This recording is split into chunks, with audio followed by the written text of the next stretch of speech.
Hey, this is Chad from Drawn and Cornered. It is October 7th, 2021, and here's your news for the day. So, a letter was sent out by the National School Board Association that is kind of making its way around both sides of the media, the right and the left. The right is saying that the school board was asking Joe Biden's DOJ to get involved in the school board meetings and the parents' pushback against CRT, against gender studies, all that sort of stuff that's going on in the schools. You've seen this all across the country.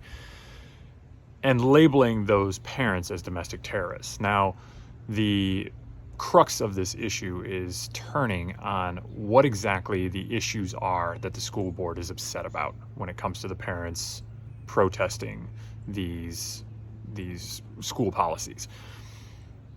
From the left, they're saying, and reading the letter, they talk about threats of violence, harassment, things that are happening to school board members that really shouldn't. It just has no place in it. And this is across the board on both sides of the aisle. I don't like it when people are following Kristen Sinema into the bathroom. I don't like it when people are protesting outside somebody's home, screaming in the middle of the night, playing loud music, getting in the face of somebody when their kids are there. What happened to Tucker Carlson? All of those things. Like, it's not okay. There's a place to protest. There's a place to have discourse with people. It is not when they're with their families. It's not when they're on their in their homes, in private spaces, things like that. And there's no grounds for intimidation. What happened to Rand Paul last year as he was coming out of CPAC with him and his wife and being surrounded by activists and protesters that are screaming at him and telling him that he's worthless. And that's not the way that stuff's done. That's an intimidating environment, and it's very, very bad.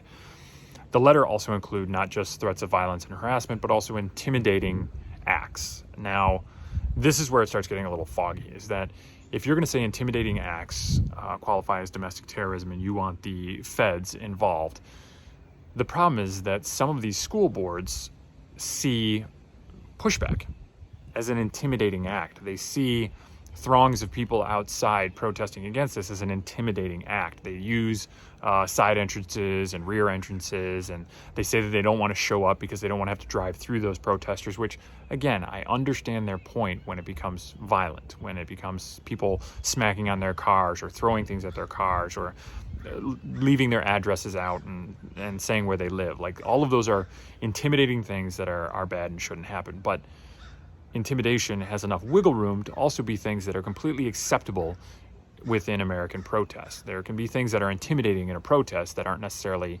intended to intimidate, I guess would be the way to put that.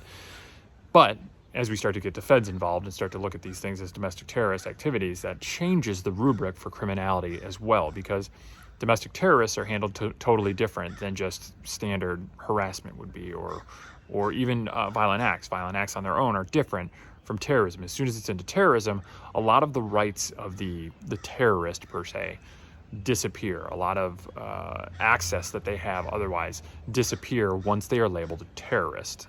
This is why terrorists technically can be held down in Guantanamo without due process, because a lot of those things sort of just get chopped away pretty quickly as soon as you're recognized as a terrorist as opposed to an individual that committed a crime. So that's why it's vitally important that this message came out and they essentially wanted these people labeled as terrorists. Like, that's a big step. There's law enforcement, all of these things that they would be doing as far as harassment is concerned, as far as violence. There's already mechanisms in place for law enforcement to deal with those things. To have the DOJ label them as terrorists changes that, elevates that significantly, and that's the pushback that you're getting from the right today. Some of it, I think, accurate. Some of it probably a little bit heavy-handed, because I don't think that the goal necessarily of the school board is to eliminate all protest. I think that there's probably some pushback against that element, and we can talk about where that line should be and where it could be, but ultimately this isn't, the end of protest capabilities or school boards being evil and awful. I think it's a question of safety versus freedom, a question that we will run into here often and seems to be a question that's on everybody's lips all the time these days: safety versus freedom.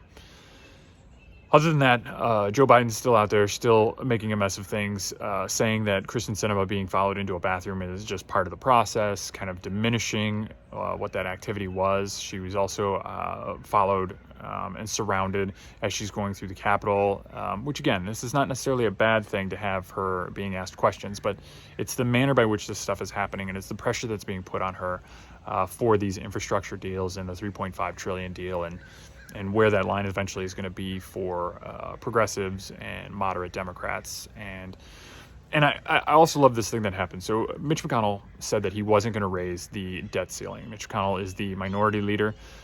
Said he wasn't going to raise the debt ceiling because Dems are just going to continue to spend, and that's unacceptable. So he's going to hold the debt limit as a kind of a leverage point for getting what he wanted when it came to the spending bill. He eventually changed that, raised the debt limit, I want to say through December, to make that happen. Now, this is how you can tell that you're partisan. So everybody on the left hated Mitch McConnell for standing in the way of the debt ceiling increase. And then when he changed that and agreed to the debt ceiling increase, they labeled him as a folder, that he buckled, that he doesn't have the stones to do this. They started chastising him for that move as well. So if your opponent is wrong, no matter which direction they go, you've got a significant bias in place. And this happens on the right. This happens with me as well. It happens with everybody. So you just have to guard for that. If you see that situation where your opponent cannot make a right choice, either choice is going to be a bad choice, you may have to rethink your premises. You may have to rethink how you're looking at this, because that can't be the way an argument has. There can't be two bad choices that are the only allowed. I would look at a lot of what the right did when it came to Joe Biden's Afghanistan choice, where if you absolutely wanted to get out and wanted to get out as fast as possible, but then Joe Biden got out as fast as possible and bad things happened, that's unacceptable. So if you want to be consistent, you have to say that, hey, there is a right choice here and you're not making the right choice. And when they do make that right choice, regardless of what that timeline is, you can be upset about the timeline, but you can't be upset about the right choice. Mitch McConnell apparently in this case, when it comes to the lefties, made the right choice. I think he could have maintained that leverage, but it's done now. So we'll see what happens. It's essentially the ball's entirely in the Democrats' court at this point. We will. They've got till October 31st to make a choice. Thank you very much for watching. This is Drawn and Cornered. We do short videos like this every day with the news that you need, including a little bit of analysis, Monday, Tuesday, Wednesday, Thursday, Friday. You'll see us on the weekends if anything big happens. If you like that sort of thing, subscribe, hit that bell so you get notifications anytime we upload those new videos. Thank you for watching, and I'll see you again tomorrow.